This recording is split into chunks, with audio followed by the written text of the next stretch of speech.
ಅಧ್ಯಕ್ಷ Donald Trump ವಿಶ್ವಸಂಸ್ಥೆಗೆ ಸೆಡ್ಡು ಹೊಡೆದಿದ್ದಾರೆ.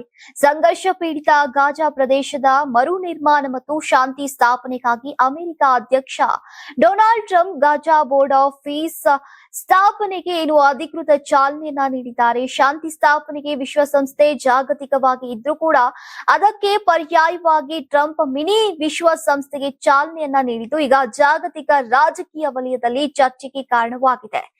ದಾವೋಸ್ನಲ್ಲಿ ನಡೀತಾ ಇರುವಂತಹ ಜಾಗತಿಕ ಆರ್ಥಿಕ ಶೃಂಗಸಭೆಯ ವೇಳೆ ಹಲವು ರಾಷ್ಟ್ರಗಳ ನಾಯಕರು ಅವರ ಸಮ್ಮುಖದಲ್ಲಿ ಟ್ರಂಪ್ ಈ ಶಾಂತಿ ಮಂಡಳಿಯನ್ನ ಘೋಷಿಸಿದ್ರು.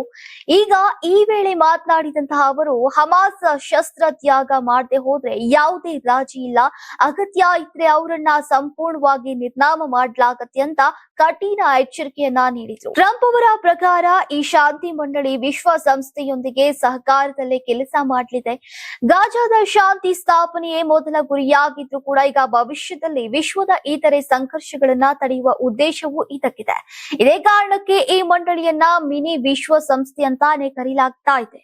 ಇನ್ನು ಮಂಡಳಿಯಲ್ಲಿ ಇಸ್ರೇಲ್ ವಿರೋಧದ ನಡುವೆ ಕೂಡ ಪಾಕಿಸ್ತಾನ್ ಸೇರಿ ಒಟ್ಟು 35 ದೇಶಗಳು ಸದಸ್ಯತ್ವವನ್ನ ಪಡೆದಿದೆ. ಆದ್ರೆ ಭಾರತ, ಫ್ರಾನ್ಸ್ ಸೇರಿದಂತೆ ಟ್ರಂಪ್ ಕೆಲ ಪ್ರಮುಖ ರಾಷ್ಟ್ರಗಳು ಆಹ್ವಾನ ಬಂದರೂ ಕೂಡ ಇನ್ನೂ ನಿರ್ಧಾರವನ್ನ ಕೈಗೊಂಡಿಲ್ಲ.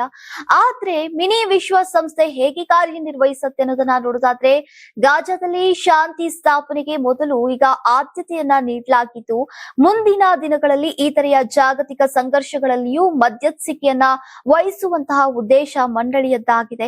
ಈ ಮಂಡಳಿಯಲ್ಲಿ ಶಾಶ್ವತ ಸದಸ್ಯತ್ವವನ್ನ ಪಡೆಯೋಕೆ ಒಂದು ದೇಶವು ಸುಮಾರು 9,000 ಕೋಟಿಯನ್ನ ಪಾವತಿಸಬೇಕಾಗಿದೆ.